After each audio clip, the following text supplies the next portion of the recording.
FM Story avec cette menace terroriste qui pèse sur la présidentielle à 5 jours du premier tour. Un attentat a été déjoué. 2 hommes radicalisés ont été interpellés à Marseille par les services de police. Ils sont soupçonnés de préparer un attentat imminent. Du matériel, des armes à feu ont d'ailleurs été découverts lors des perquisitions. On fera le point tout à l'heure sur nos dernières informations concernant cette enquête. En attendant la conférence de presse du procureur Molins à 19h30, à suivre bien sûr en direct sur BFM TV. Mais ça veut dire on a donc 11 candidats qui sont menacés directement. L'un d'entre eux est mon invité ce soir, c'est François Asselineau, candidat UPR à l'élection présidentielle. Monsieur Asselineau, bonsoir. Certains des candidats avaient été prévenus la semaine dernière par les services de police. Des photos d'ailleurs des 2 suspects qu'on recherchait avaient été montrées notamment aux équipes d'Emmanuel Macron et de François Fillon. C'était également votre cas, monsieur Asselineau ? Non, nous n'avons rien reçu. Ah, vous n'étiez pas du tout prévenu?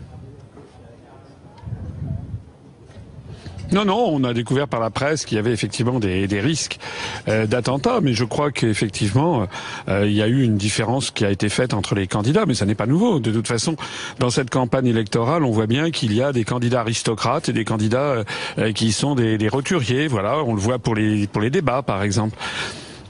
Vous êtes en train de me dire qu'en termes de sécurité, vous vous sentez peut-être moins protégé que les gros candidats et les grands candidats ? Honnêtement, moi je ne me sens pas vraiment menacé parce que moi ce que je vois c'est que je vous suis très souvent abordé dans la rue par des gens qui me félicitent, qui me disent continuez, qui me disent ne croyez pas aux sondages, qui me disent on vous suit, on est tous derrière vous. Donc il y a actuellement une forte dynamique en ma faveur et d'ailleurs je ne vois pas pourquoi je serais menacé puisque j'ai un discours de large rassemblement. Voilà, donc je crois que c'est peut-être une des raisons pour lesquelles nous n'avons pas été aussi protégés que d'autres. Alors en même temps, on s'aperçoit que cette menace terroriste est toujours là. On l'a peut-être un peu oublié parce qu'on peut pas dire que le terrorisme islamiste notamment a été au cœur des débats de cette présidentielle jusqu'à présent. Non, c'est exact. Mais si vous voulez, Monsieur Fillon, semble-t-il, qui était la cible de cette menace, doit s'en prendre aussi à lui-même parce qu'il a contribué à largement désorganiser les services de renseignement à l'époque. Et puis, je rappelle quand même que Monsieur Fillon, comme Monsieur Macron, qui est le Hollande bis, sont en fait les partisans d'une seule et même politique, qui est la politique d'alignement complet sur les États-Unis d'Amérique, et donc approuvent des guerres illégales au Moyen-Orient, désorganisent les services de police, suppriment des policiers, font une politique de rigueur généralisée, en fait désorganisent l'État. Donc finalement, ça n'est pas tout à fait anormal que l'on voit ces menaces se proliférer. En même temps, l'attentat a été déjoué, donc il faut plutôt peut-être féliciter les services de police qui ont fait le job. Ah, ça c'est certain qu'il faut féliciter les services de police qui ont fait leur travail, bien entendu. Mais il faut faire la différence entre les services de police qui ont fait leur travail et puis les directions, la directive politique qui est faite. Vous savez, c'est la même chose dans tous les domaines administratifs, dans tous les ministères, les fonctionnaires, si vous voulez, essayent de faire leur travail avec de moins en moins de moyens. Et comme seul remerciement, ils apprennent que Monsieur Fillon veut supprimer 500 000 postes de fonctionnaires. Voilà, donc il y a de quoi être désespéré quand on est fonctionnaire. Et que feriez-vous de mieux, de différent, si vous étiez président de la République pour lutter contre cette menace terroriste, monsieur Asselineau? Ben déjà, la première chose que je fais, c'est que je l'ai déjà annoncé à de nombreuses reprises, je rapatrie immédiatement toutes les troupes françaises qui sont entraînées dans des guerres illégales, notamment au Moyen-Orient.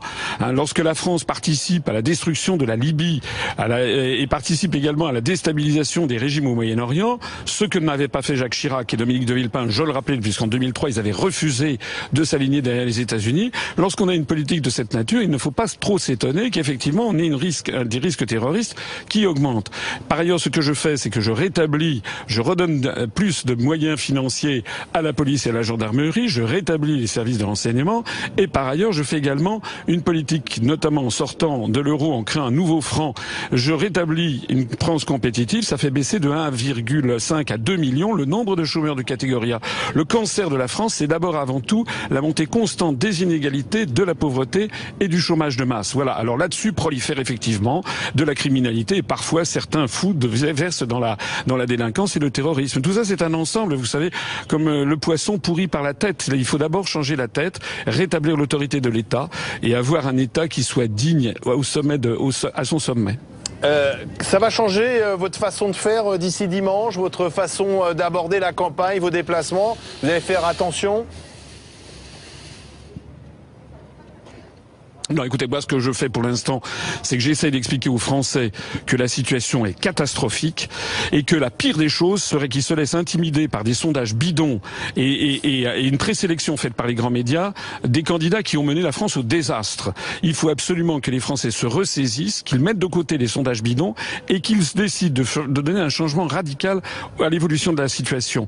Moi, je propose de rendre aux Français leur souveraineté, leur indépendance. Et pourquoi? Pour que justement, ils puissent faire baisser le chômage en sortant de l'euro, pour que justement ils puissent arrêter la désintégration des services publics qui est actuellement demandée par la Commission européenne, pour que justement ils arrêtent également l'asphyxie des collectivités locales qui est aussi demandée par la Commission européenne, qu'ils arrêtent également la destruction de nos acquis sociaux, de nos droits sociaux. C'est pour ça que je me bats, et ça c'est quand même la chose la plus importante qui motive les Français, plus que finalement de s'intéresser sur les menaces terroristes ici ou là. Moi je ne veux pas que ces menaces viennent polluer la fin de la campagne.